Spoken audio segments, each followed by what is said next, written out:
Hello guys, তোমাদের পুনরায় স্বাগত জানাই আরও একটি নিউ মিনি ভ্লগে। বেশ কিছুদিন আগে একটি সন্ধেবেলা আমি বাবা আর মা বেরিয়ে পড়েছিলাম বাবার দু একটা জিনিস কেনার জন্য। মানে অ্যাকচুয়ালি পুজো তো সামনে আসছেই, আর বাবা পুজোর টাইমে ছুটি কোনোবার পায় কোনোবার পায় না, মানে এরকম চলে বলে আমরাই সাজেস্ট করেছিলাম যে তুমি আগে থেকে কিনে রেখে দাও। আর ওর জন্য বাবা ছুটি নিয়ে এসেও ছিল, কারণ পুজোর সময় যা ডিউটির চাপ পড়বে বাবার ছুটি পাবে বলে তো মনে হয় না। যাই হোক, এখন আমরা চলে এসেছি একটা দোকানে। এইটাকে কাপড়ের ছিটের দোকান বলে, মানে আমি সেইটা শুনে এসেছি, জানি না তোমাদের ওখানে কি বলে বা তোমাদের জায়গায় এগুলোকে কি বলে।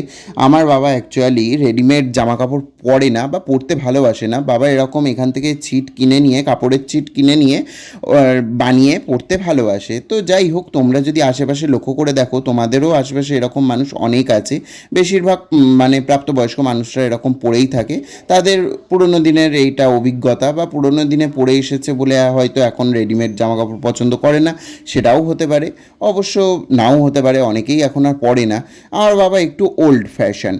যাই হোক, আমরা পরের দোকানে পৌঁছে গেলাম। ওখান থেকে সব কিছু কেনার পর আমরা চলে আসলাম সেকেন্ড দোকানে।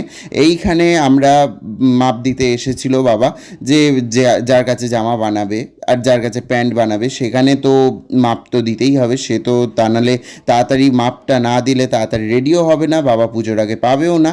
ওই জন্য আমরাই তাড়াতাড়ি করে সেই দিনের মধ্যেই নিয়ে চলে আসলাম। আর এখানে দেখতেই পাচ্ছ খুব সুন্দরভাবে কাকু মাপ নিয়ে নিচ্ছে।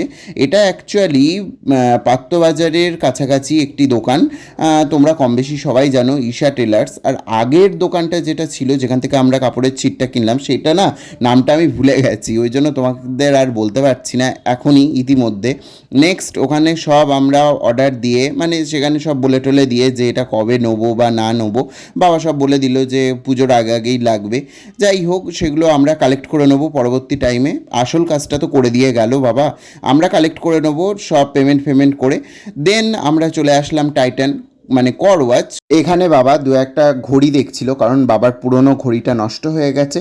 যাই হোক, আমি দেখছিলাম এই মানে আমাদের নিউ জেনারেশনের ঘড়িগুলো, ওয়াল ক্লকগুলোও খুব ভালো লাগছিল। যাই হোক, এত দেখার পর বাবার পছন্দ হলো, বাবা একটা ঘড়ি কিনলো এবং তারপর আমরা বেরিয়ে আসলাম। দেন আমরা একটু ফুচকা খেলাম, যেটা আমাদের প্রতিটা ব্লগেই তোমরা দেখেছো যে আমরা বেরোলেই একটু ফুচকা খাই, কারণ আমার মা ফুচকা খেতে খুব ভালোবাসে। আর কোথাও বেরোলে আমাদের একটু ফুচকা লাগেই লাগে, এটা যেন আমাদের সেই হিলের কাজ করে, হিল করে যেন আমাদের বডিটা। চলো তাহলে আজকের ব্লগটা এখানেই শেষ করলাম। Bye bye, tata.